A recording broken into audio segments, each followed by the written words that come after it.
We came to Columbia Diggins expecting a cheerful day at a Gold Rush festival. Music, costumes, fresh bread, stagecoaches, blacksmith, miners, merchants, and a whole tent town built to recreate California in 1852. But this video is going to be a little different. Somewhere between filming, transferring, and reviewing our footage, we discovered that a lot of our live-to-camera clips were missing. Almost all of them. So instead of the video we planned, this became a story told mostly through the pieces that survived. The music, the mud, the bread, the water, the bank, the work, and the uncomfortable realization that the Gold Rush was not just a romantic adventure. It was a dream for some people, a hardship for many others. And for the native people already living in this region, part of a much deeper tragedy. So we're going to take you through what we saw, what we learned, and how a fun day at Columbia Diggins slowly became something more reflective. Today, we are at Columbia State Historic Park. And this weekend, there's a very special event happening. It's called Columbia Diggins, 1852. It's a recreation of what this area would have looked like shortly after they discovered gold in this area. And as soon as we pass through this portal, we'll be going back in time. And at that moment, we really thought this would be mostly a lighthearted trip into the past. We didn't yet know how much the story would shift as the day went on.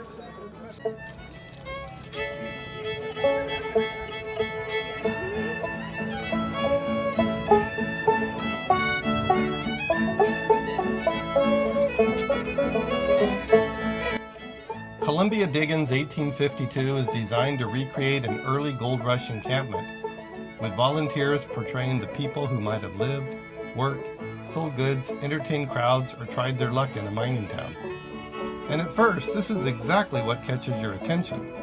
The tents, the costumes, the music, the arguments in the street, the snake oil salesman, the old camera tent, the small bits of theater happening all around you.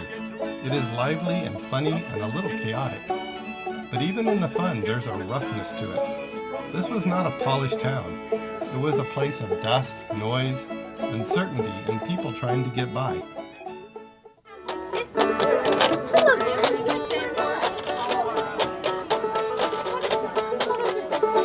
The music gave the day a warmth that we really loved. It reminded us that even in a difficult place, people would still have needed entertainment, laughter, rhythm, and community. After a long day of work, music may have been one of the few comforts available. And that is one of the strange things about a living history event like this. You can enjoy the songs and the performances, but at the same time, you begin to imagine how hard daily life must have been when those songs were over. So we're curious how early you got here this morning to set everything up and to get your bread ready to go. Probably a little bit before 7 this morning. Okay, it takes quite a while to fire the oven. One of the first places that pulled us in was the bakery. There was something simple and comforting about buying bread in a recreated mining camp. Bread is ordinary, but in a place like this, ordinary things start to feel important. A meal, a loaf of bread, a warm fire, a cup of coffee, a place to sit. These were not little luxuries, they were part of survival. Maria got to taste the bread, and for a moment the day felt light again. Oh, it's really good. It's delicious. It's very sourdoughy. But even that made us think. In a mining camp, people selling food and supplies often had a much steadier path to profit than the miners themselves. The miners were gambling with their bodies, their time, and their hopes. The merchants were selling what everybody needed. If you enjoy exploring beautiful places, uncovering local stories, and taking part in easygoing adventures, we'd love for you to subscribe. Just click the button at the bottom of your screen. And if this video resonates with you, please give it a thumbs up, share it with a fellow explorer, and join us for the next adventure. We're making Irish stew and make that from scratch. And we either make it on an open fire here, or for all of our baked goods and our breads, we bake them in a stone oven. The stew was another reminder that history is not only made of big events, it is also made of meals.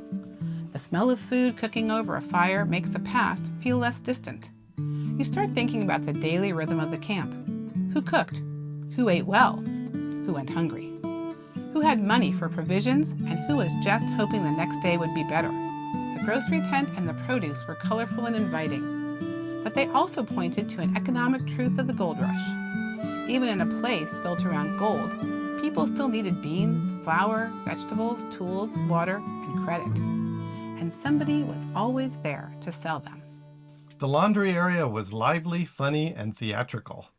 There were kids doing laundry, music nearby, and even a pretend argument that turned into a bit of street drama.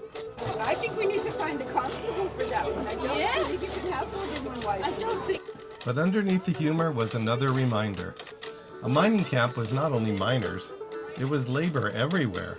Washing, cooking, hauling water, repairing clothes, feeding animals, managing supplies, keeping order, and trying to stay clean in a place full of dust and mud. That may have been one of the most useful parts of Columbia Diggins. It does not just show the dream of finding gold, it shows the world that had to exist around that dream. And in that world, a lot of the hardest work was not glamorous at all.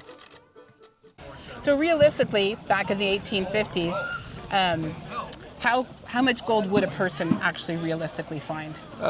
Most of the people who are historians that have written about the gold rush kind of believe a good, 1 ounce of gold a day, worth $16, was about the average. And so if one was in the first year or two of the gold rush, they're probably doing a little better than that. Then again, 3 or 4 years, you're probably finding less of that. So one of the fallacies about the gold rush was everybody got rich. That's not true. I would say maybe only, 25, 30% of the miners came away from California with their fortune, hopefully. Most of them just kind of spent it for living in California, high cost of living here, or just bad luck in their claims or life where they just didn't find the gold. The water system became one of the most interesting parts of the day. At first, it just looked like a practical detail. A trough, a pump, a bucket, a hand-cranked supply. But then you remember, in a mining camp, water was power. You needed water to wash, cook, clean, and mine. And if someone controlled the water, they controlled something everyone needed. Watching Maria pump water by hand made the past feel physical. It was not convenient, it was not automatic, it took effort. And the muddy ditch running through the camp gave the whole place a different feeling.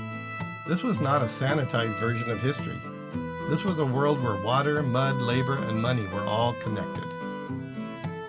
One of the things that stayed with us was the feeling that the miners may have done the hardest work, but they were not always the ones who benefited most. The bank, the merchants, the water company, the suppliers, they were all part of the system. The miner might find gold, but he still needed food, tools, water, clothing, lodging, credit, and transportation. Every need created another transaction, and that made us look at the gold rush differently. Maybe the real money was not always in the ground. Maybe it was in selling things people needed while they chased what was in the ground. When I told people we were coming to Columbia this weekend, a lot of people didn't even know this place existed. That's why I'm glad we're making this vlog. Exactly. By making these videos, we're really hoping to inspire others like us, our kindred spirits, to get out there and have their own easygoing adventures. And to help with that, we've created something special.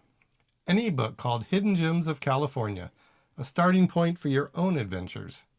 It's filled with our favorite small towns, hikes, golf courses, and hidden spots across California.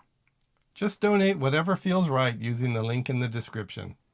Your support helps us keep creating and exploring new places to share. Thanks for being part of the journey. And is that the rivet you're making? No, this is the back. Yeah, back into that handle.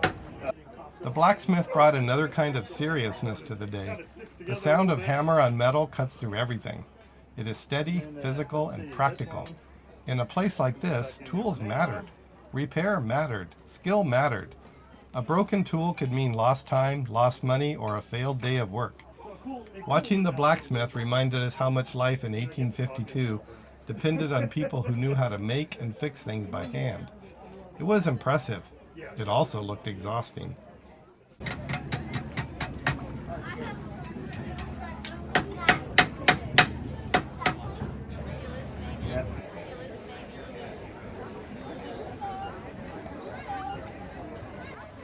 The schoolhouse gave the day a softer feeling.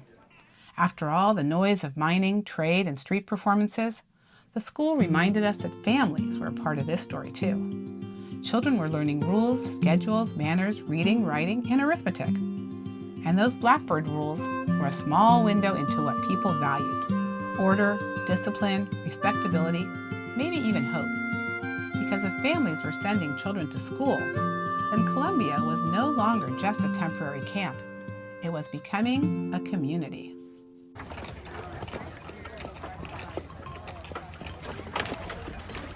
The Stagecoach gave us one of the most cinematic parts of the day. From the outside, it looks romantic. From the inside, you feel the movement, the wheels, the horse, the road, and the limited view through the window. It made us think about travel in a different way. Today, we complain about traffic, parking, and camera glitches. In 1852, just getting from one place to another could be slow, uncomfortable, dusty, and uncertain. Still, there was something wonderful about riding through Columbia this way. For a few minutes, the modern world really did feel far away.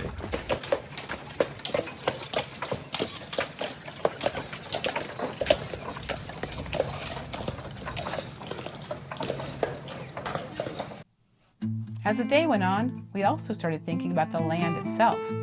The early gold rush is often pictured as a man with a pan standing in a stream.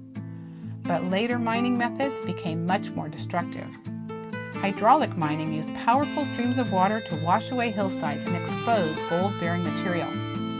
The scarred and distorted rock around Columbia is a reminder that the search for gold changed the landscape. Once you see that, the story becomes harder to keep romantic. The gold rush helped shape California, but it also damaged rivers, hillsides, habitats, and communities. That does not mean we should stop visiting places like this. It means we should visit with open eyes. There is another part of the story we did not see much about during our visit, but we do not want to ignore it. Before Columbia became a gold rush town, this region was already home to native people, including Miwok and Yokit communities in the broader area. The arrival of newcomers drastically altered native life. Disease, violence, displacement, and abuse were also part of the gold rush story. That is a hard truth to include in a travel video, but leaving it out would make the story feel too clean. We came to enjoy a living history event, and we did enjoy it. But the longer we stayed, the more we felt that gold rush history has to be told with both wonder and humility. After spending time at the Diggins, we had lunch in Columbia. And honestly, that break helped. A day like this can be fun, but it can also become surprisingly heavy once you start thinking about the lives behind the costumes and the buildings. That is one reason Columbia works well as a day trip. You can explore, pause, eat, talk, and then return to the story with a little more perspective. Adventure is out there. And we're taking you along for the ride. Click the logo to subscribe. And for your next adventure, check out one of the videos about to appear on your screen. See you next time.